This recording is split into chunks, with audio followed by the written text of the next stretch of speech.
성벽 건축을 다 마치고 이스라엘 백성들이 7월 1일 나팔절, 그때 그들은 모였습니다. 나팔절에 모여서 그들이 하나님을 높여드리죠. 그리고 나서 그들은 또 다시 장막절도 지킵니다. 14일. 근데 10일 날은 대속죄일이었어요. 근데 7월 1일, 7월 10일, 7월 14일. 근데 오늘 9장 1절 말씀 보면 그달 29날에 이렇게 29날에 또 다시 그들이 모였어요. 그러니까 7월 달은 온전히 그들이 하나님 앞에 집중해서 모여지는 그런 달이 돼버린 거죠. 그런데 그들이 그때 모여서 무엇을 했느냐? 금식하며 굵은 베옷을 입고 티끌을 무릅쓰고. 우리가 지난 그 8장에서 말씀을 할 때에 이스라엘 백성들이 새벽부터 정오까지 모여서 하나님의 말씀을 들었다 그랬잖아요. 그런데 오늘 성경 말씀을 보니까 이들이 정오까지 모여서 그렇게 말씀을 드렸는데 다시 모였을 때에는 낮 4분의 1 그렇게 돼 있어요. 낮 4분의 1은 그 제자리에 서서 율법의 말씀을 듣고 낮 4분의 1은 제자리에서 그들은 죄를 자복하고 하나님을 경배하는 그러한 일을 했다. 이렇게 되면 낮 4분의 1 하루를 그냥 밤을 12시간으로 치고 낮을 12시간으로 치면 3시간은 서서 또 하나님 앞에서 그들이 하나님의 말씀을 또 다시 듣고 그리고 또 4분의 1, 3시간은 그들은 또 다시 하나님 앞에 회개하고 기도하고 그러면서 하나님을 예배했다. 이렇게 이야기하죠. 참 대단한 일입니다. 우리는 그저 설교 조금 길게 하면 오늘 성경 아마 읽으면서 이거 언제 이 장이 끝나나 이렇게 38절을 읽으면서도 우리는 그런 생각을 했을 수도 있는데 이 사람들은 3시간 동안 성경을 율법의 말씀을 계속 듣고 있었다는 거야. 이 사람들은. 그것뿐만 아니라 우리는 5분 기도해도 기도할 일이 없다고 생각하는데 이 사람들은 모여서 계속 하나님 앞에 그렇게 기도하고 예배하는 일에 힘썼다는 거죠. 그들이 하나님 앞에 회개했었던 일들이 뭐냐? 그래서 오늘 성경은 한마디로 이야기하면 간단합니다. 하나님은 자비로우시고 하나님은 은혜로우시고 하나님은 신실하셔서 약속을 지키시는 하나님이신데 그런데 우리는 그 하나님의 말씀과 너무 멀리 떨어져 살아온 백성입니다. 하나님이 우리에게 은혜를 베푸셔서 우리를 인도하시고 우리에게 복을 주셔서 가나안 땅을 주셨는데 우리의 교만과 우리의 악함이 하나님 그 모든 것을 다 잃어버렸습니다. 이렇게 얘기하는 거예요. 그럼에도 불구하고 하나님 지금 우리의 곤란이 심하오니 하나님 우리를 불쌍히 여겨주십시오. 이렇게 그래서 맨 마지막에 나타난 말씀 보면 37절 말씀에 우리의 죄로 말미암아 그렇습니다. 우리의 죄로 말미암아 이 모든 하나님께서 우리에게 주신 것을 다 잃어버렸습니다. 그래서 우리의 곤란이 심하오니 하나님 그러나 견고한 하나님의 언약을 기억하시고 하나님 은혜 베풀어 주십시오. 이렇게 하나님 앞에 회개하고 기도했다. 그렇게 성경이 말씀하고 있는 거죠. 그렇습니다. 오늘 주시는 말씀을 보면서 우리는 다시 또 하나님의 말씀을 우리가 생각하려고 하는 일들이 있습니다. 그중에 가장 첫 번째가 뭐냐면 하나님 알아가기예요. 하나님 알아가기. 이스라엘 백성들이 하나님을 어떤 하나님으로 알고 있을까? 오늘 말씀 7절에 나타난 말씀 보면 한마디로 주는 하나님 여호와시라. 주는 하나님 여호와시라. 이 말이 무슨 이야기입니까? 주는 신 중에 신이십니다. 주는 스스로 있는 분입니다. 우리가 하나님을 인정한다고 해서 하나님이 있고 인정하지 않는다고 해서 하나님이 없는 그런 분이 아니라 하나님은 스스로 계시는 분. 하나님은 신 중에 신이신 분. 모든 신 위에 뛰어나신 분. 그분이 바로 당신 하나님이십니다. 이렇게 이야기하는 거죠. 그러면서 그 하나님에 대해서 쭉 이야기할 때 오늘 말씀들을 보면 8절 말씀 하반절에도 그 말씀대로 이루셨사오매 주는 의로우심이니이다. 우리 부르짖음을 들으시는 하나님이시고 하나님은 우리를 구름기둥 불기둥으로 인도해내시는 분이고 17절에 나타난 말씀 하반절의 말씀 보면 주께서는 용서하시는 하나님이시라 은혜로우시며 긍휼히 여기시며 더디 노하시며 인자가 풍부하심으로 우리를 버리지 아니하시는 하나님이십니다. 이렇게 하나님에 대해서 계속 성경이 말씀하고 있는 이 9장에는 하나님이 어떤 분인가? 하나님 알아가기. 그거거든요. 하나님 알아가기. 그 하나님 인정하기. 신앙생활을 하면서 중요한 것이 뭐냐면 하나님을 얼마나 깊이 알아가느냐의 문제예요. 사실은 하나님을 아는 것뿐만 아니라 그 하나님을 그런 하나님을 인정하느냐 이 문제죠. 오늘 말씀을 보면 이스라엘 백성들이 하나님께서 아브라함을 선택하셨을 때부터 시작해서 멸망까지에 대한 이야기를 쫙 몇천 년의 이야기를 지금 하나로 묶어서 지금 이야기를 하고 있는 거거든요. 이 이야기가. 그렇지 않아요? 이 몇천 년의 이야기를 하나로 묶어서 이야기하고 있는데 이 이야기를 들을 때에 이스라엘 백성들이 생각할 때 그게 나하고 무슨 상관이 있는데?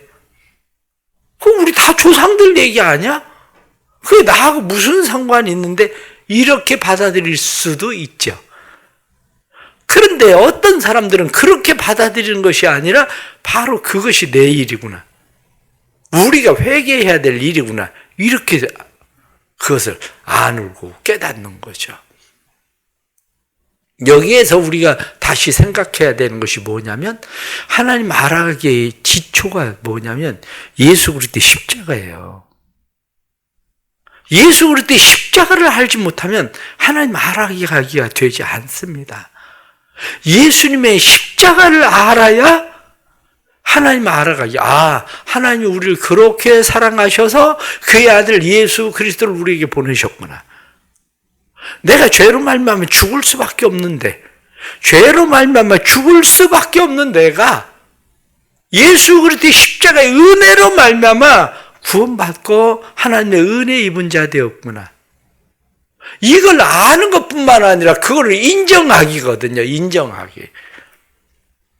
그런데 교회 다니면서 오늘날에도 많은 사람들의 마음 가운데 여전히 가지고 있는 것 중에 하나는 뭡니까? 그게 나하고 무슨 상관이 있는데? 2000년 전에 죽은 예수가 나하고 무슨 상관이 있는데? 이런 거거든요. 나하고 무슨 상관이 있는데?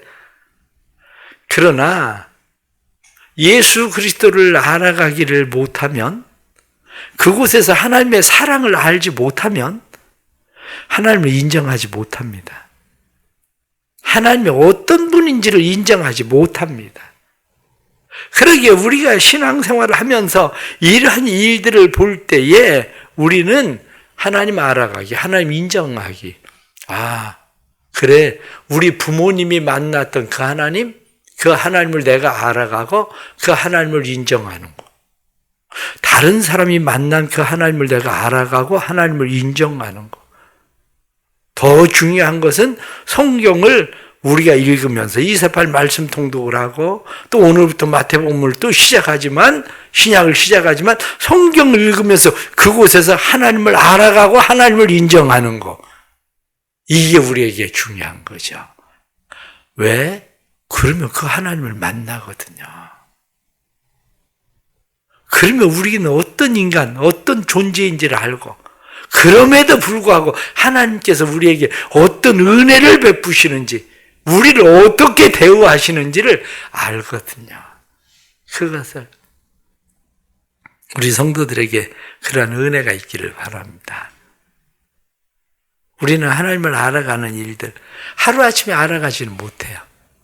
그런데 우리는 어떻습니까? 우리 자녀들을 보면서 느끼는 것 중에 하나가 어떤 때는 마음에 들다가 어떤 때는 마음에 안 들고 이런 일들을 반복하잖아요.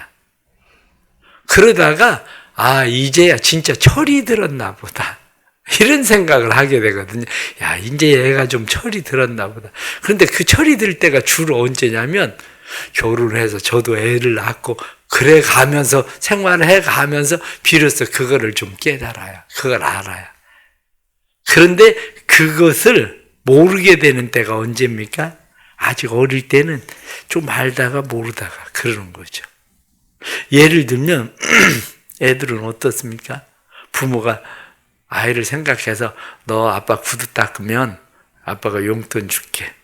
그러면 애들은 좋아가지고 구두를 닦아요. 그런데 어떤 때는 보면 구두를 막 대충 닦아. 그런데 사실은 이 일을 시키려고 시키는 겁니까? 용돈을 주려고 시키는 겁니까? 용돈 주려고 시키는 거거든요. 그런데 아이는 그걸 몰라요.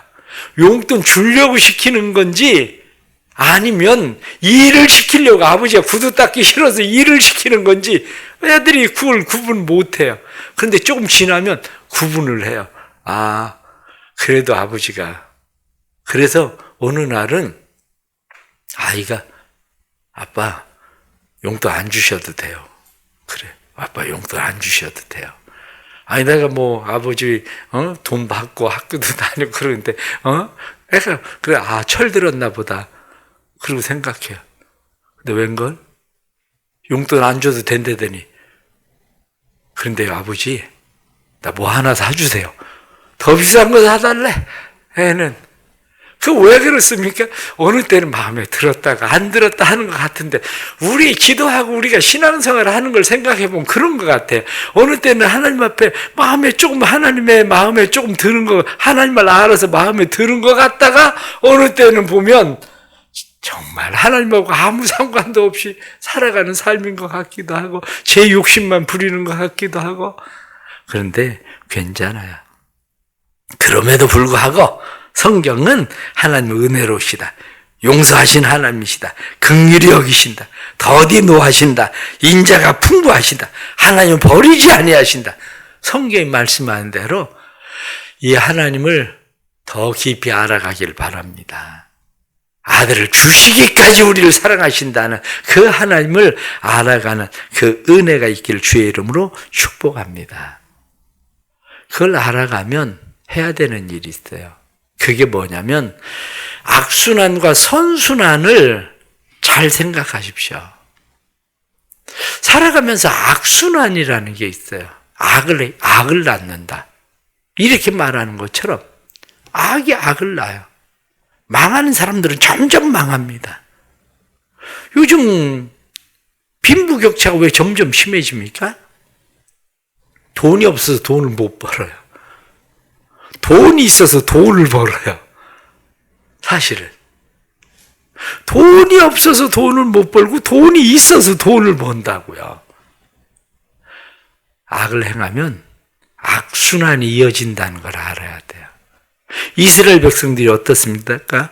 교만해서 목이 곧아서 주의 명령을 순종하지 않고 듣지 아니하고 그래서 16절 말씀 보면 그들과 우리 조상들이 교만하여 목을 굳게 하고요 주의 명령을 듣지 아니하고 성경에 나타난 말씀 보니까 교만해서 하나님의 명령을 듣지 아니하였다.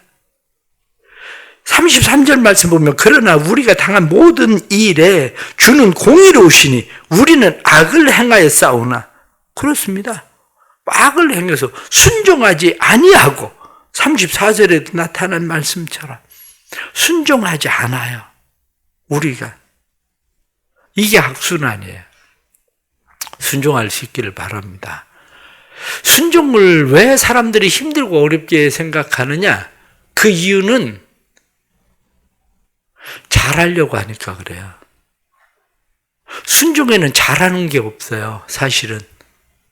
순종은 바르게 하느냐지 순종은 잘하느냐 못하느냐가 없어요. 순종을 잘하려고 하면 비교의식을 갖게 돼요. 우리가 그냥 달리기를 생각해 보십시오.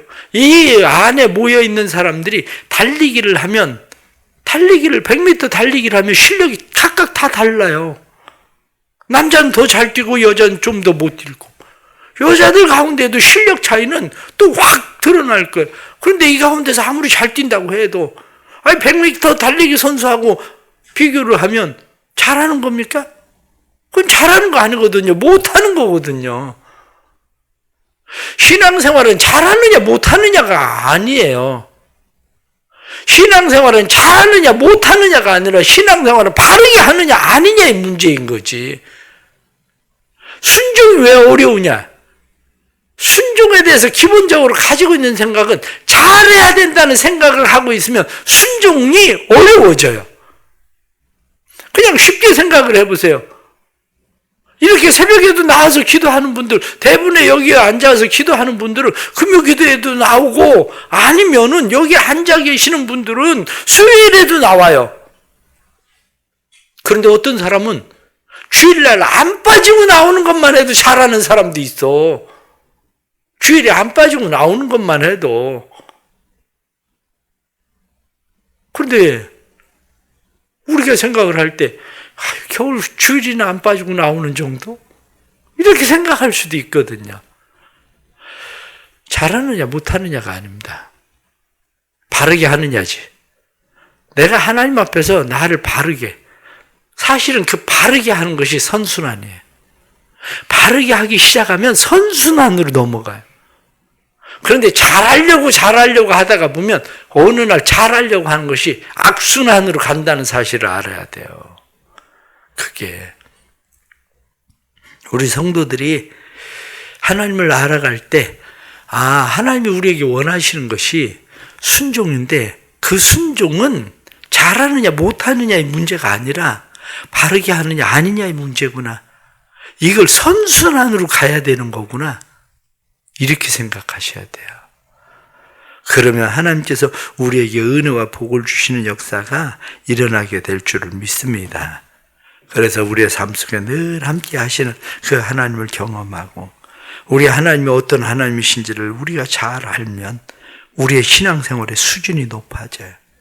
신앙생활 수준이 높아지면 가정에서도 신앙생활의 수준이 높아지고, 일상의 삶에도 신앙생활의 수준이 높아지고, 교회에서도 신앙생활의 수준이 높아지고, 우리의 신앙의 수준이 점점 높아지면 그것이 선순환이 돼서 우리의 삶에 하나님께서 복 주시고 은혜 주시는 그 하나님을 점점 더 경험하게 되는 은혜가 나타나게 되는 줄로 믿습니다.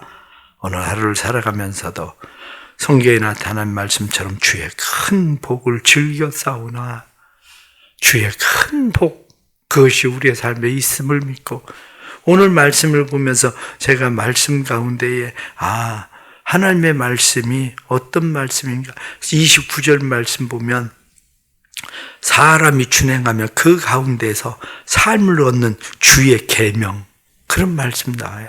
사람이 준행하여 그 가운데에서 삶을 얻는다. 하나님의 말씀을 준행하면 우리의 삶을 얻는 은혜와 복이 있는 줄을 믿고 오늘도 믿음으로 살아갈 수 있기를 축복합니다. 기도하겠습니다. 하나님 아버지 감사합니다. 자비로우시고 은혜로우시고 노하기를 더디하시고 우리에게 인자를 베푸시는 긍휼을 베푸시는 하나님, 우리를 인도하시고 우리에게 복을 주시는 하나님, 주는 여호와시다 이렇게 말씀하신 것처럼 그분이 하나님이신 것을 믿습니다. 하나님, 우리를 도와주옵소서. 주는 여호와십니다. 그 하나님이 우리를 도와주시고 그 하나님이 우리에게 복을 내려주셔서 우리로 하여금 주의 은혜와 그 복을 누리게 하심이 삶에 넘치도록 도와주시되, 순종의 믿음을 주셔서, 순종의 삶을 주셔서 우리의 삶이 선순환으로 하나님의 복 있는 삶으로 돌아갈 수 있도록 도와주옵소서. 이스라엘 백성들이 낮 4분의 1을 율법의 말씀을 듣고 4분의 1을 그들이 하나님을 예배하며 회개하던 것처럼 우리의 삶에도 하나님을 예배하는 일에 집중할 수 있는 삶이 되도록 도와주옵소서. 사랑하는 이 나라에 은혜 베푸시고 이 나라가 악순환을 만나지 않도록 도와주옵소서. 이 나라가 선순환을 만나게 해주셔서 이 나라가 하나님 보시기에 아름다운 건강한 복 있는 나라 되도록 한국교회를 통해서 이 나라를 복되게 만들어 주시고, 우리 사랑하는 성도들의 가정에도 하나님 은혜 베풀어 주셔서 사랑하는 가정들이 부모님의 신앙을 자신의 신앙으로 받아들이고 예수 그리스도를 하나님의 사랑으로 받아들이는 사람 되어 하나님을 알아가고 하나님을 인정하고 그래서 이들의 삶 속에 하나님이 하나님 되심을 경험하게 해 주옵소서. 오늘은 항존직들과 피택자들이 세미나를 합니다. 이 가운데 함께 해 주시고 또 오늘 저희들이 잘 또 배우고 하나님의 교회를 더 건강하고 아름다운 교회로 세워가도록 축복해 주옵소서. 오늘 하루도 주님 앞에 맡깁니다. 삶의 선한 인도자 되시는 하나님, 광야에 길을 내시고 홍해를 가르셔서 육지같이 건너게 하시고 구름 기둥과 불 기둥으로 인도하시던 것처럼 주의 백성들을 인도하셔서 모든 질병으로부터 환난으로부터 곤란으로부터 주의 백성들을 보호하시고 책임져 주시는 은혜가 임하게 해 주옵소서. 예수 그리스도 이름 받들어 간절히 기도드리옵나이다. 아멘.